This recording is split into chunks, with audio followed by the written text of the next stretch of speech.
La ciudad catalana de Cerdanyola del Vallès albergó durante años y hasta su desmantelamiento la fábrica Duralita. En sus naves, algunas de ellas todavía en pie, produjeron piezas para la construcción elaboradas con amianto. Habéis acertado, empieza el escarabajo verde.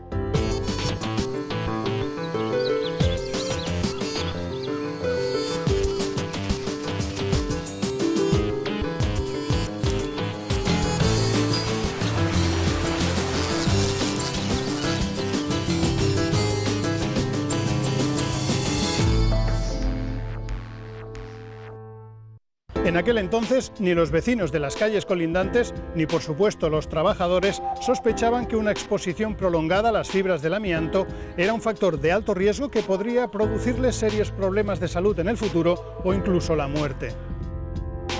En 1978 el Parlamento Europeo declaró cancerígeno el amianto, pero tuvieron que pasar 23 largos años para que llegara la prohibición a nuestro país.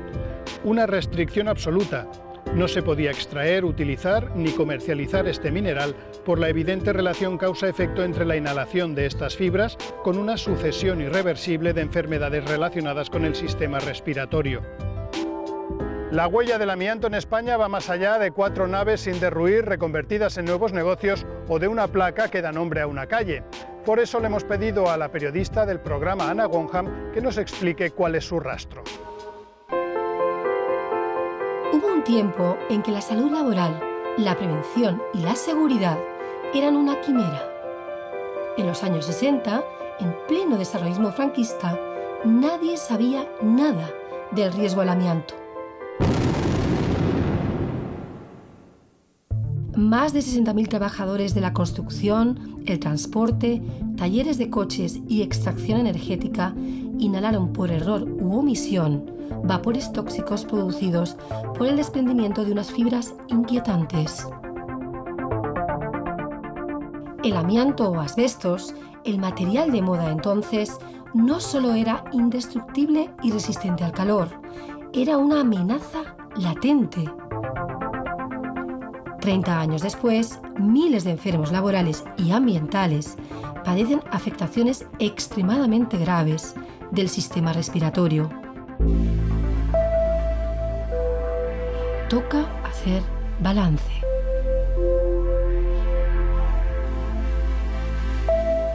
El amianto instalado está por todos los lados. Aunque parezca mentira, no hay un censo público ni fiable de las edificaciones con amianto probado. Han pasado 12 años de la prohibición, pero el goteo de enfermos laborales en España por su exposición es incesante.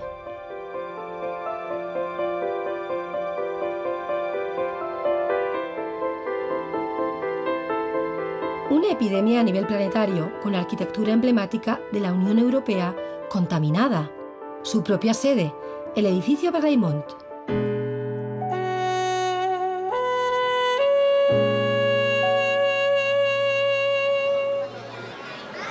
En Casale Monferrato, miles de afectados por amianto denunciaron a la empresa Eternit, la franquicia italiana Duralita, en una larga batalla judicial.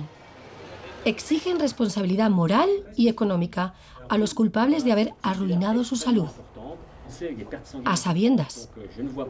Contactamos por Skype con el periodista italiano que contó la historia en una crónica espeluznante. La lana de la salamandra. Intentaron demostrar que no se sabía bien que el amianto afectaba. Intentaron demostrar que todas las medidas de seguridad laboral estaban tomadas, estaban ya activas. Intentaron también una defensa cultural histórico-política, si se puede hacer así. Dijeron los abogados, aquí este no es un juicio a una persona, es un juicio a la historia industrial. Todavía hay, no sé, 32 millones de toneladas de amianto en Italia. ¿Qué vamos a hacer? ¿Cómo lo dejamos morir un poquito más lento o intentamos que salvarlos?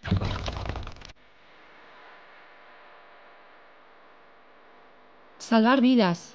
¿Y quién iba a pensar que yo misma estaba expuesta? Recuerdo los días de mi infancia en Valencia, los juegos inocentes entre los columpios y la playa. Construía cabañas con los restos de Uralita que escupían las obras. Jugaba a las casitas con trozos de fibrocemento. Los enterraba, los partía a cachitos con cualquier piedra puntiaguda.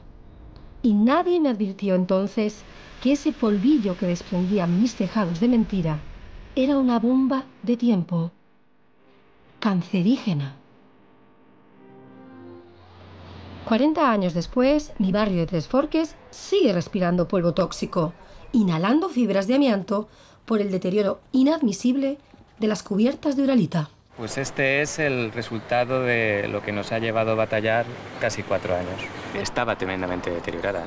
Tenía 25 años, más de 25 años. Y estaba expuesto constantemente, no solamente, bueno, estaban los días de lluvia, los niños que le pegaban balonazos. ¿Y se cae el trozo? Se cae un trozo de un tamaño muy grande. En el colegio, que no son conscientes del riesgo, en aquel momento todavía no eran conscientes, la dirección lo coge, lo guarda esperando a que vengan el servicio de mantenimiento. Sí, lo manipulan. Sí, porque no sabían que no se podía hacer eso.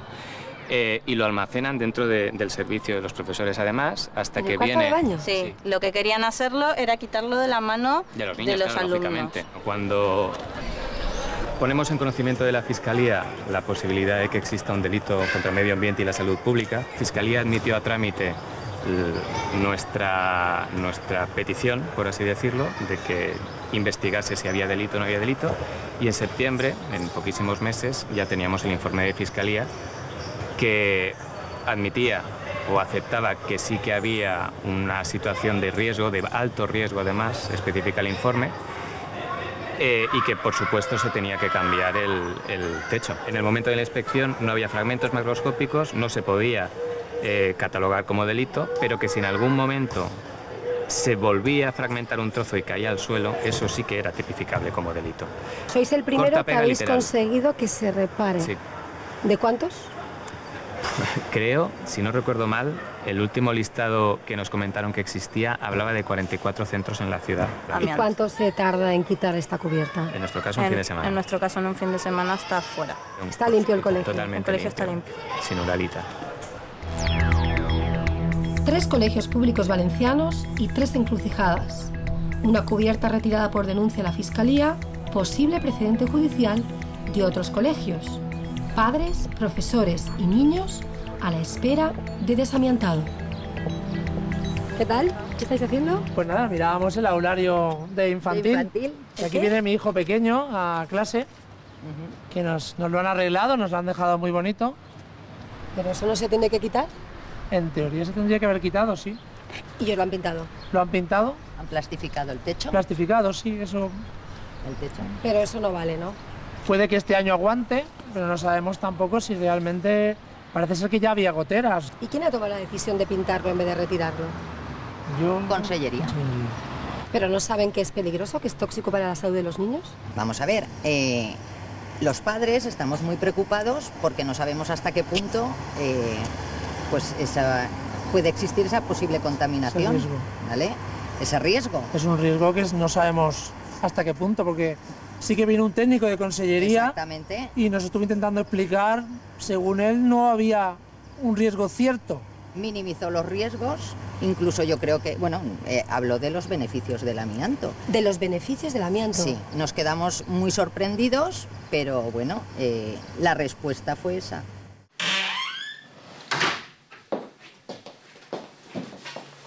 Necesito saber más. La ley es muy ambigua y no me queda claro si fragmentos de fibrocemento, en teoría un material no friable, puede desprender fibras después de pintarse.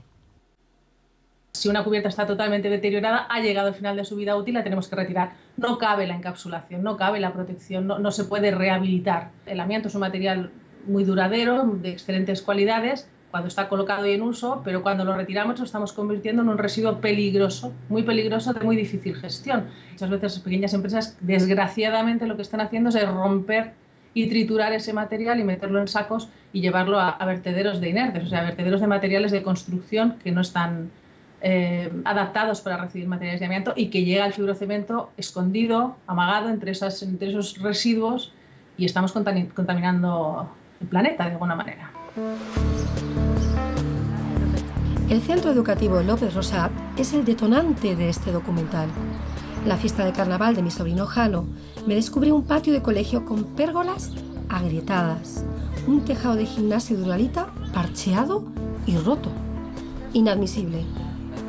Trepo a la azotea de una vivienda contigua para dialogar con padres y educadores, inmersos a día de hoy en una denuncia a la Fiscalía.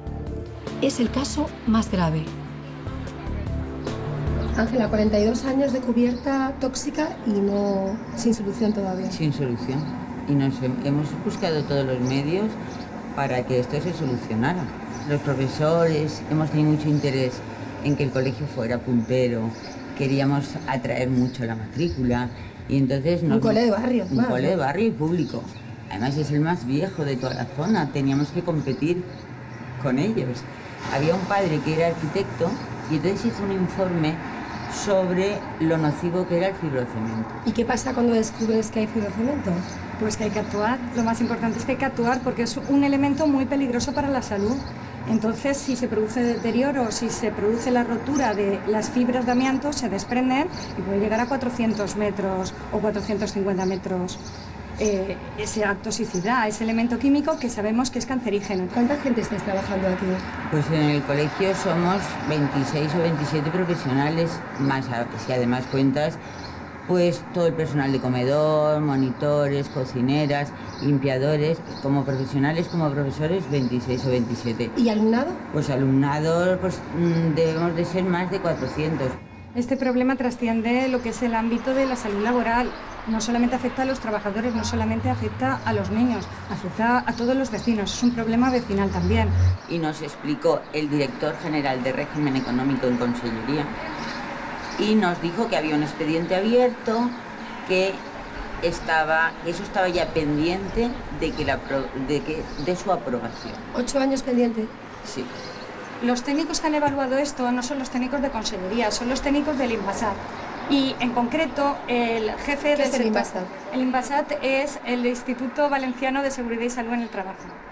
Entonces, en el INVASAT hacen un informe y en el que dicen que las cubiertas y las pérgolas son manifiestamente mejorables, pero que no hay ningún riesgo para la salud. Dicen que no hay ningún riesgo. No, pero sin haber utilizado ningún método objetivo ni ningún método subjetivo. Y eso ha frenado también en la reparación. Claro. Si ellos hubiesen considerado que ahí había riesgo para la salud de los trabajadores, hubiesen puesto como medida preventiva la sustitución y no una mera charla informativa. ¿Cuánto tiempo tendrían que cerrar el colegio para arreglarlo? Poco tiempo, 2 o 3 días máximo. ¿Cuántos años tiene este colegio? Pues está fechado del año 71, si no me equivoco. O sea, que ya está en 41, 42, casi como yo. O sea, que la vida útil de la Uralita yo creo que ya hemos pasado los años, ¿no? Sí. Yo creo que está en su periodo de decadencia, por no decir algo más fuerte.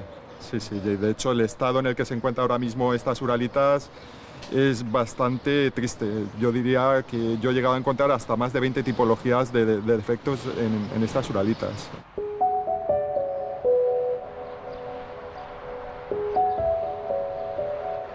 Un núcleo de fibrocemento arrumbado es la huerta urbana de Valencia. Barracas con techos de Uralita, un despropósito cultural y ahora un residuo tóxico con nula intervención administrativa. Recorro las acequias al lado de la autopista con Miguel, un afectado por placas pleurales de la Unión Naval de Levante. Miguel, parece que el amianto está en todas partes, ¿no? Sí, evidentemente, como podrás observar en la huerta, está lleno. Tenemos esta barraca, que es una de las cosas más características, que tiene todo el techo desmontado, que se ve desde la entrada a Valencia, desde Barcelona, y alrededor hay unas cuantas más. O sea, no tan deterioradas como esta, evidentemente, pero hay unas cuantas. Si toda la huerta está en este estado, tendríamos que hacer una respuesta totalmente masiva, ¿no?, de control de las cubiertas. En principio, mientras no se deterioren, no va a actuar la gente, porque es una cuantía económica muy elevada. Pero estamos cerca de la comida. De la comida, sí.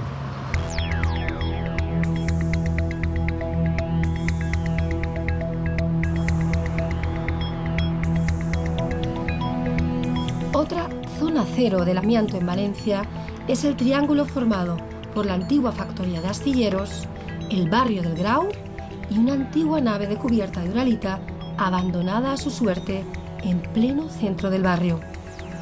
Pues nada, te voy a enseñar aquí mi barrio, donde yo nací, y este es el bloque de astilleros, de los trabajadores que habían antes en el astilleros, y los que pocos que quedan, ya no queda nadie, pues está cerrado. Aquí más allá está el astilleros, que se ven aquí cubos rojas, y aquí te enseño pues el problema que tenemos, que yo creo que es desconocedor para todo el mundo, que son la rotura. La nave, vergüenza del barrio. Sí, como observarás, son placas de cemento que están rotas, deterioradas, y eso es lo que está produciendo que se suelte el fibra de amianto continuamente al ambiente. Hay 2 colegios cerca, un instituto, un parque muy cerca. O sea, eso está así mucho tiempo. Mucho tiempo, eso es ya... Incluso lo venden y lo alquilan así. Sí, sí, bueno, está alquilado para guardar coches, incluso en una temporada fue el depósito de la grúa municipal. Habrá que arreglarlo. ¿Habrá que arreglarlo? No creo que lo veamos. Caray, traes tu vida. Sí, mi vida laboral, brevemente resumida. ¿Qué te pasó? Pues que me detectaron una enfermedad relacionada con el amianto inhalado en la construcción naval. ¿Qué enfermedad profesional estamos hablando? Placas pleurales y asbestosis. O sea, necesitas estar controlado toda tu vida. Toda la vida. Ya. Yo entré en las astilleros en el año 76, 78, 76 fue en la escuela, 78. En esa época de los 70 a los 80 el amianto en la construcción naval era el día a día. Tanto Nadie sabía que era peligroso. Siempre te dicen que es malo, pero no saben lo malo que es. Y nunca se pusieron medidas de ningún tipo. ¿No os protegíais? No. Como se dice, mascarillas, eso no habían, no se aspiraba. ¿No se hacían mediciones de toxicidad? No. Como consta en el informe que hizo la inspección laboral a raíz de las denuncias que se presentaron en lo penal y por incapacidades, se demostró que no. Ni se hicieron mediciones, ni se existen mediciones, y nos hacían los controles médicos tampoco pertinentes. El material de amianto está sobre todo en la sala de máquinas, en el recubrimiento de tuberías, y luego en la zona de habitación o camarotes, que los mamparos o paredes llevan el amianto, que es el que está forrado el tablero. ¿En qué año empezaste a tener problemas? Yo, mira, en el 2008 se me hace a mí el TAC y ahí ya se me detecta pues, unas placas pleurales con un engrosamiento. ¿Y qué pasa después? Pues nada, seguimos con los controles anuales y con el tiempo, por ejemplo, de 2012 en otro sitio donde hace, y ya es más light. ¿Más light? Sí, ya desaparecen cosas. ¿Por ejemplo? El engrosamiento aquí ya no sale. O sea, que se oculta aquí información. Sí, o se oculta o no sale. Nosotros hacían las placas o rayos X y evidentemente no salía nadie con nada, con ninguna afectación. Pasabas a prejubilado que con 50 a 52 años en el hospital te hacían un TAC y ya te salían lesiones derivadas del amianto. Y entonces a partir de aquí, que se hicieron TAC a toda la plantilla, que quiso que fuera el 90% de la plantilla, salieron más de 70 personas ya afectadas. ¿70 personas de una plantilla de cuánto? Pues ahí seríamos sobre 200. Y hay mucha gente de las tiros que no se ha hecho las pruebas por miedo. Que no quiere saber. No quiere saberlo. Desgraciadamente estamos en el pico ahora de los 30 años del auge de la construcción naval, donde se manipulaba mucho amianto. Y desgraciadamente pues el pico irá, luego como es una enfermedad larga, pues desaparecerá los picos y se nos olvidaremos. Y la gente falla de amianto por el trabajo del tabaco.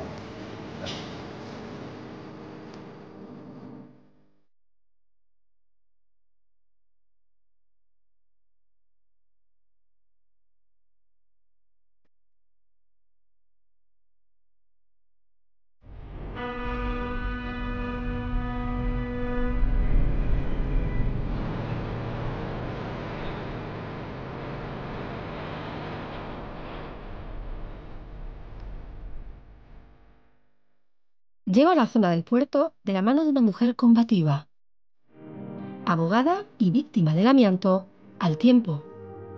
Todo empezó para mí en diciembre del 2009, un cambio bastante grande profesional y personalmente. Mi padre se hizo las pruebas del amianto, llegó a casa con un diagnóstico de placas pleurales. Mi padre era trabajador aquí en el astillero, lo vemos desde aquí. Y yo no había oído hablar nunca del amianto. Él me habló de una asociación de víctimas del amianto y yo me interesé. ¿Qué aprendiste del amianto? El amianto a día de hoy es 24 horas de mi día, de lunes a domingo. ¿Qué es lo que pedís? Realmente, primeramente, cuando la persona está en vida, solicitamos lo que es la incapacidad permanente. Esto es, esa persona se crea la ficción jurídica, lógicamente esas personas ya están jubiladas, se crea la ficción jurídica como si siguieran en activo y esa persona está incapacitada para desarrollar su profesión habitual. En concreto, las placas pleurales no están reconocidas como enfermedad profesional en el listado y lo que nos encontramos es que hay juzgados que sí que lo equiparan a enfermedad profesional, porque realmente es una enfermedad que se ha contraído a consecuencia del trabajo. El Tribunal Supremo sí que tiene sentencias que dicen que existe incompatibilidad con el ambiente de trabajo y que desde ese mismo momento, independientemente de que esté reconocida como enfermedad profesional o no en el listado, esa persona debe apartarse del puesto de trabajo. Si no se puede reubicar en otro puesto de trabajo dentro de su categoría profesional, debe ser declarado como incapaz. Pero si se reubica en un sitio que está tóxico, ¿qué más da? Lógicamente, esos afectados, pese a que las empresas suelen decir que sí que se les podría reubicar en otro puesto de trabajo, esas personas son especialmente sensibles a humos, líquidos, gases y vapores que hay en el ambiente de trabajo, lógicamente, y eso es incompatible totalmente con un trabajador especialmente sensible, en el que está demostrado que las medidas de prevención no son totalmente eficaces. Porque existen esas medidas de prevención. ¿Y qué ha pasado con ellas? Existían esas medidas de prevención desde el año 1940. La primera orden fue la de 31 de enero de 1940. A partir de ahí, hasta la actualidad, ha existido normativa constante que se debía, y ellos lo sabían, las empresas sabían esa normativa. El desconocimiento de las leyes no exime de su cumplimiento. Y ellos lo sabían. Y no cumplieron ni una sola de las medidas de seguridad. Ni una. Reconocimiento de enfermedad profesional, compensación moral de las víctimas, salud, prevención. Advierto que queda mucho camino que recorrer. Es el momento de hablar con neumólogos y radiólogos de la vigilancia sanitaria, en un lugar emblemático en el control de afectados por la exposición continuada del amianto, el Hospital Universitario de Getafe, muy cerquita de la antigua factoría de Uralita en Madrid. Muy bien, muchas gracias, Fernando. Mañana seguimos. Y en cuanto a la patología que se deriva de la exposición al amianto, o sea, el daño que realiza a nivel fundamentalmente del pulmón, puesto que entra por vía inhalada, lo más frecuente son las placas pleurales. Se supone que porque el amianto llega a clavarse en la pleura como un acerico, se desarrollan estas placas que tienen un tejido como el que puede ser un callo. ¿Necesitamos tener un seguimiento de un enfermo con placas pleurales? Sí. A ver, un enfermo con placas pleurales quiere decir que ha estado expuesto de forma masiva al asbesto y eso hay que seguirlo, porque patología derivada del asbesto podemos tener 40 años después de la exposición. Esta señora estaba encargada, y esto fueron 2 o 3 años durante su juventud, cuando yo la vi tenía casi 80 años, a coser los sacos en donde transportaban el amianto. Como eran sacos muy buenos, ella los remendaba y los devolvía para mantener... Una costurera. Era una costurera, claro, si solo le preguntas por su profesión te dirá que ha cosido y no llegas al diagnóstico de lo que tenía. Otra de las cosas que da el amianto es la afectación maligna. A nivel de la pleura, esto se traduce en los tumores pleurales. La gran mayoría, cuando los encuentras, están en relación con la exposición a amianto. Este es el malebo. Esta es una fibra de asbesto. La fibra de asbesto veis que es así muy larga, que son muy visibles al microscopio óptico y que para nosotros son dato de exposiciones grandes cuando las vemos. Entonces nos permiten distinguir exposiciones ambientales, que también hay, de exposiciones laborales. ¿Esto no se puede sacar? Extraer del pulmón, imposible. Aquí están los radiólogos que están valorando las pruebas que se realizan en el día y posteriormente aquellas que tenemos dudas y queremos plantearles que nos las vuelvan a enseñar o discutir con ellos. En toras fundamentalmente es el doctor Costa, que es el que va a enseñar buenos días. Ese enfermito que vimos el otro día. Sí, estaba con un paciente que es normal. Bueno, venía con una posible neumomediastino, pero es normal completamente. En un paciente con asbestosis existe una clara diferencia en cuanto a la afectación parenquimatosa y pleural, ¿no? El asbesto como tal por así decirlo, ayuda al tabaco a provocar el cáncer de pulmón. También se es un agente asociado. Sí, se asocia. Asociado y que potencia. O sea que realmente una de las principales cosas que hay que hacer con estos enfermos es insistir mucho en que no fumen. Joaquín, un paciente de placas pleurales, ¿le indicarías un control por TAC regular?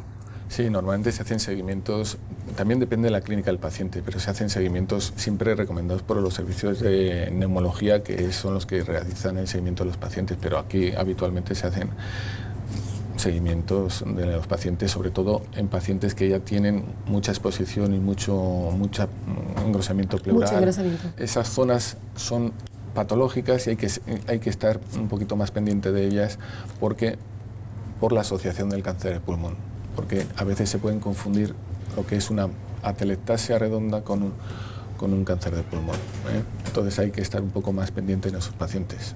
De ahí los controles pues, por escáner normalmente.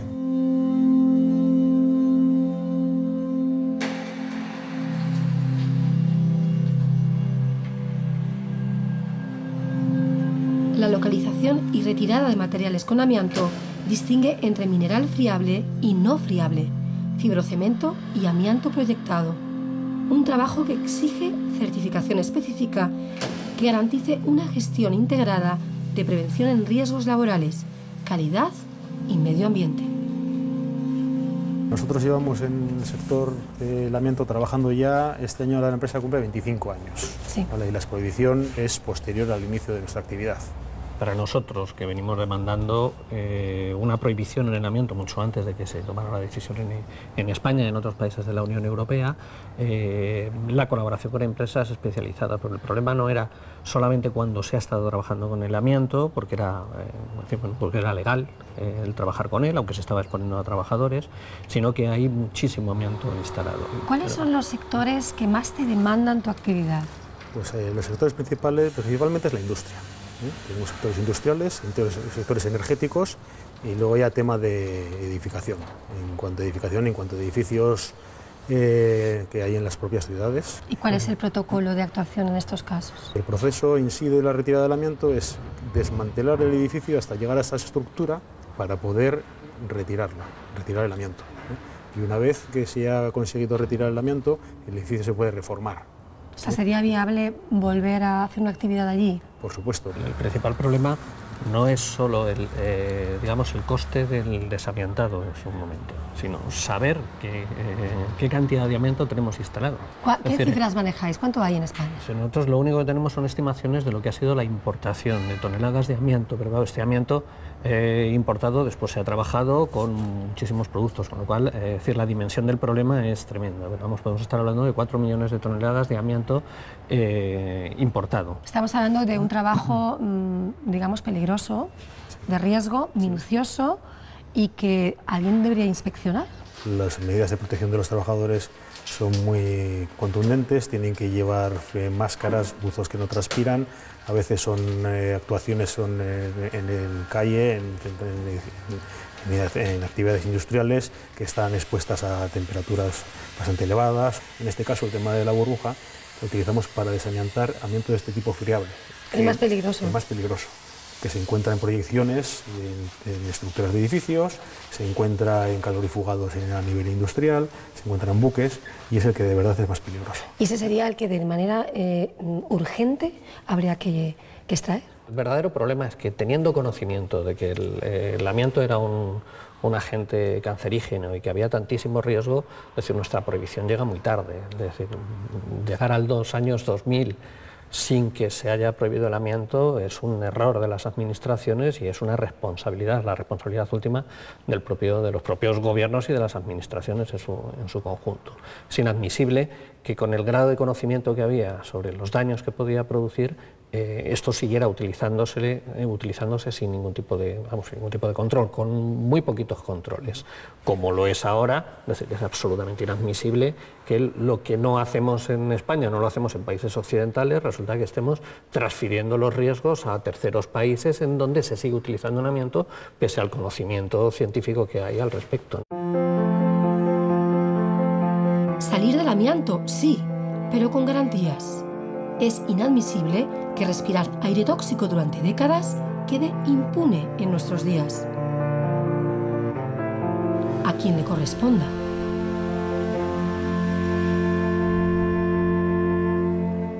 Según la Organización Internacional del Trabajo, cada año mueren 100.000 personas a causa del amianto en todo el mundo. En España advierten que solo con una vigilancia activa y una investigación médica rigurosa podremos parar el goteo de víctimas. Por nuestra parte, continuaremos vigilantes para ofreceros los mejores temas de contenido medioambiental. Mientras tanto, recordad que estamos en Facebook y también en Twitter, @MarioEscarabajo, y que tenemos una web a vuestra disposición que podéis consultar. Recordad, os veo aquí en La 2 en 7 días. No faltéis, que os echaremos de menos.